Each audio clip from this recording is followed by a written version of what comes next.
Hi there. I'm Jason Hales. Welcome to Acoustic Corner, interviews with Acoustic Blend Cafe.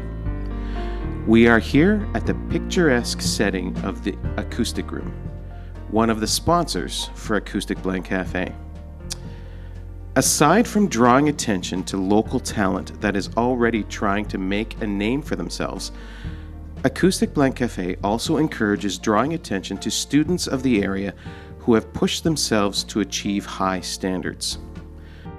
The Greater Hamilton area has many strong teachers, and from those teachers come many gifted and focused students.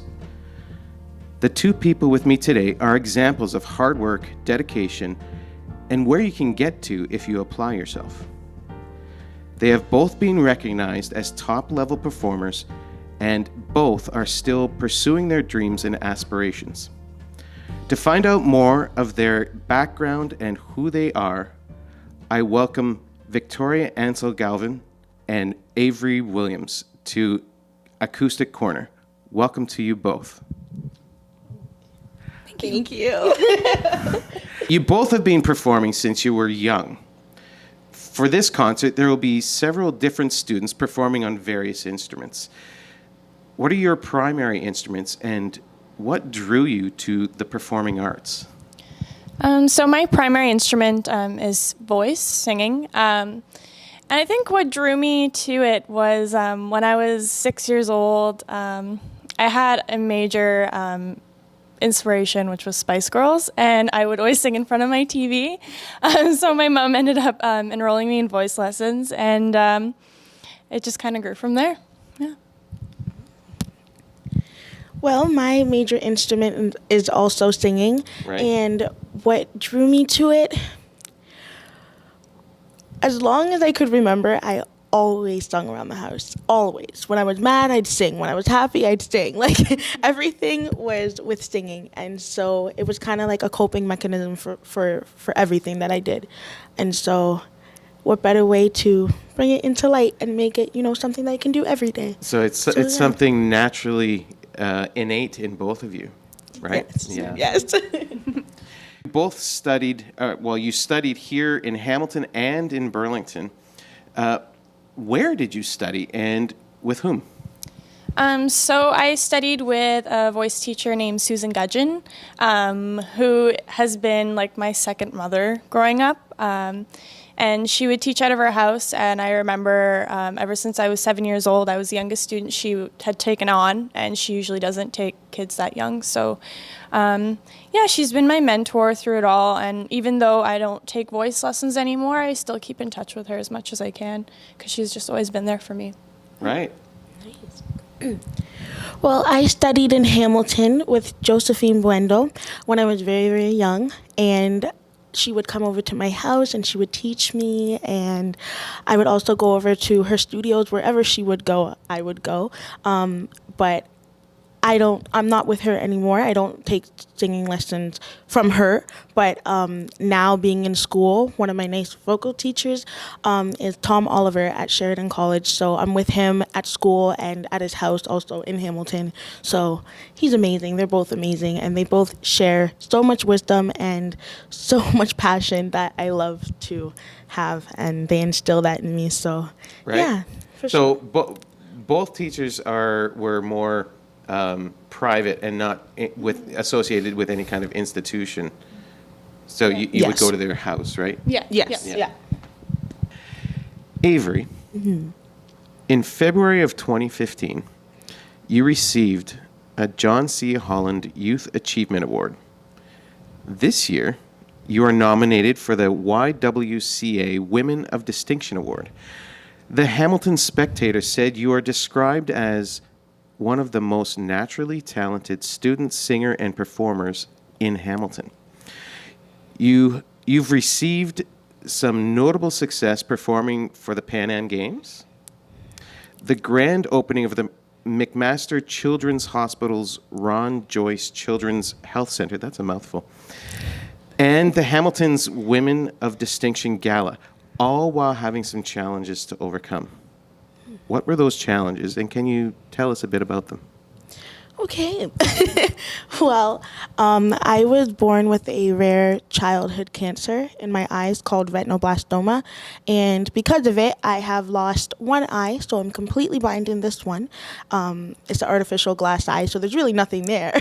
And on my right eye, I have blind spots also.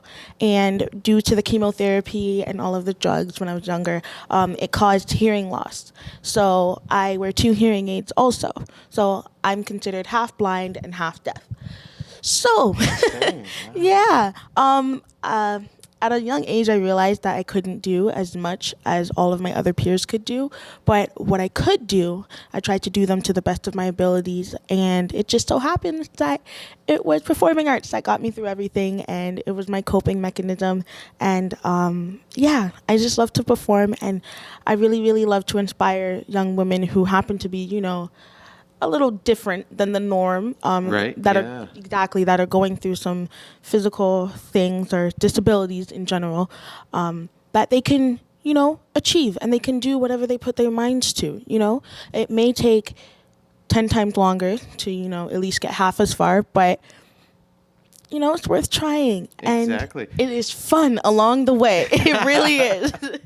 Now, Yeah. did you also find challenges in learning the music or being able to? Because you dance too, right? Yes. Yeah. So did you find difficulty or any certain challenges to with learning the music and dancing? Well, for dancing specifically, I know a lot of my teachers would place me on the left side because if I were to be placed on the right side, I wouldn't be able to see everything on the left side. So I would constantly be bumping into other kids and, you know, just I wouldn't see what was going on. So certain arrangements would be made so that I can see everybody and all my dance team Okay. members and stuff like that. And sometimes if the stage is really, really dark when we do go to perform, they will put tape on the front of the stage, like colored tape, just so that I would see. Where the front of the stage Exactly, is. Yeah. exactly, yes. And for singing, and like reading music, I know for my voice, I can't hear like S sounds. I can't hear it sounds silent to me. Right. Or even when I'm playing on the piano and my teacher's playing the first 5 keys at the very, very top, it's just hitting a key. I can't hear the noise at Right. all. You just hear the hammer sort of thing. Exactly. Yeah. And C's, E's, B's, G's, D's, they all sound the same to me.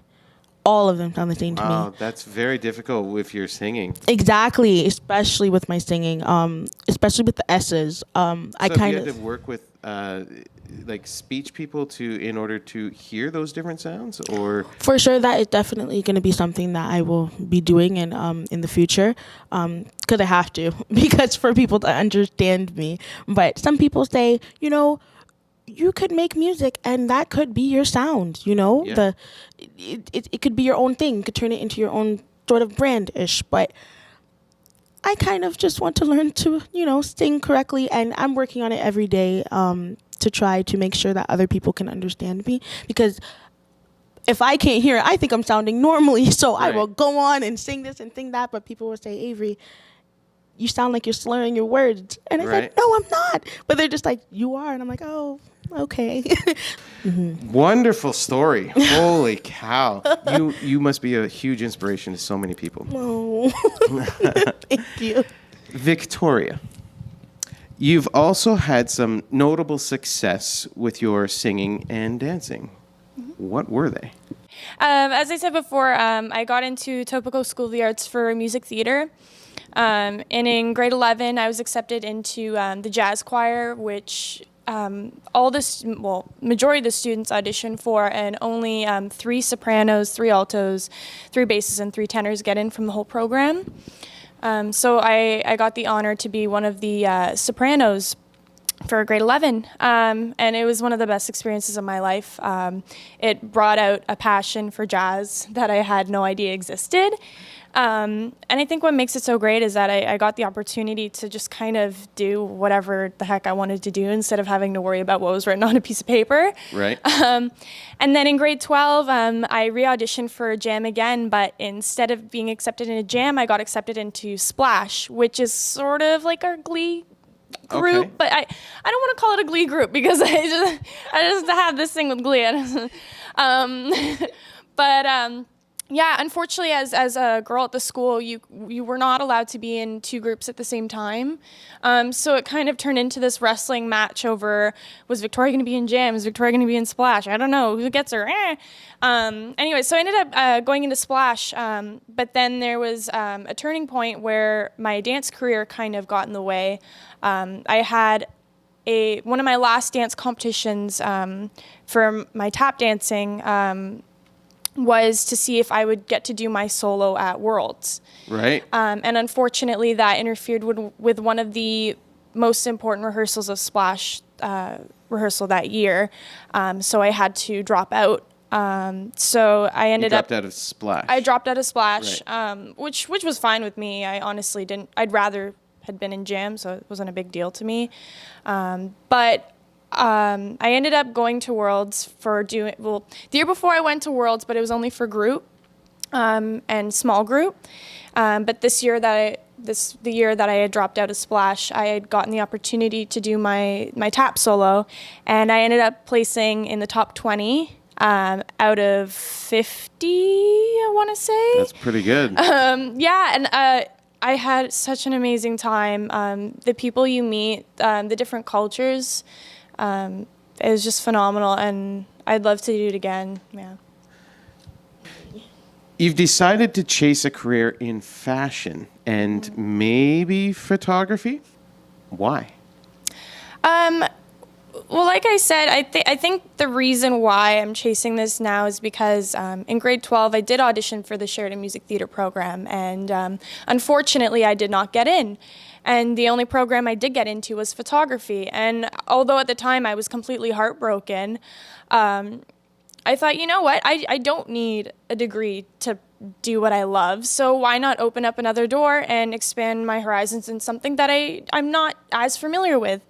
So I went along with it, and within halfway of the program, I decided, oh my gosh, I've been modeling since I was 15. I was like, oh my gosh, I can incorporate everything together, and I can pursue a dream in fashion, being on both sides of the camera. So I don't think it's necessarily deciding against singing. I just think it's a better career choice for me, and I know that there's a lot more opportunity for me in that area, especially since it's so difficult nowadays to find a job. And as a performer, I as much as I love it, I really don't feel like I want to go through the struggles of trying to find the job and working part-time at Starbucks or something. Right. Whereas with photography, there's a lot more in demand right now. And I have equal passions for both. So at the end of the day, I will be doing both. But pursue one as an actual career, and then the other as a passion. For sure, yeah, exactly. Well, I want to thank you both for coming to Acoustic Corner and doing this interview. And I look forward to hearing you both perform on April 16th. Yes, thank you so much for having us. Thanks. This has been Jason Hales at Acoustic Corner for interviews with Acoustic Blend Cafe in the beautiful setting of the Acoustic Room on James Street in Hamilton. Thank you, and we'll see you soon.